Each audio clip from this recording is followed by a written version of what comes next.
Good morning, this is Mr. Barr. I wanted to do a fireside chat with you in the spirit of FDR about the legacy of the New Deal.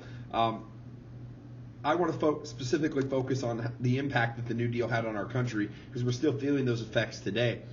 We've talked about in class a couple of times that the biggest thing that the New Deal did was it changed the role of government. If you look at our society before the New Deal, we had laissez-faire economics. We had government hands-off. The government stayed out of the affairs of business. Business wasn't regulated, wasn't really controlled. We had, federal laws that dictated how many hours a week you could work. We had the age you could work. We didn't want kids working, stuff like that. We did have some stuff.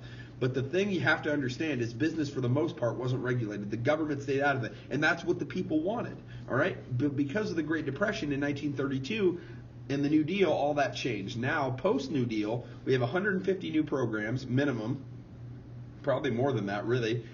They just weren't created at the end of the New Deal yet. They would come later, but they're a result of the New Deal. We have unemployment insurance now, so if you lose your job, you get a check from the government. Social Security, so if you're retired, you get a check from the government. We fundamentally changed what people expect of government. Before the New Deal, communities took care of it. Communities took care of the poor. They just expected, that was the expectation. The community people, the church people would gather together and they would just take care of the poor. That's just the way it worked. Now, no, the government needs to do that because people can't do it on their own. Thomas Jefferson once said that a government that governs best governs least. Think about that. The founding fathers back in the 1790s when they were drafting the Constitution were even concerned about these massive government bureaucracies, and they didn't think it was good for the country. FDR certainly disagreed. We're still feeling the effects of the New Deal today. FDR engaged in deficit spending. He borrowed money to pay for programs. We didn't have the money for this. He borrowed the money and paid it back later.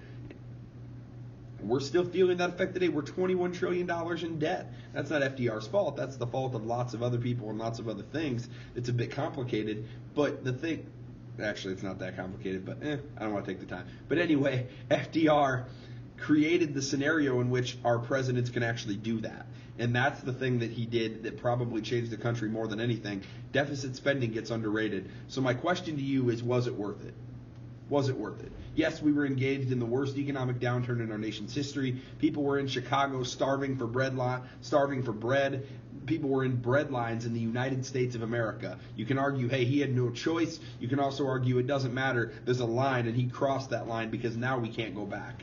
The New Deal created jobs. It lowered unemployment. It was very effective. But my question is, was it worth it? Was all of this legacy of changing the perspective of people, changing the expectations of the American people when it came to government, was it worth it?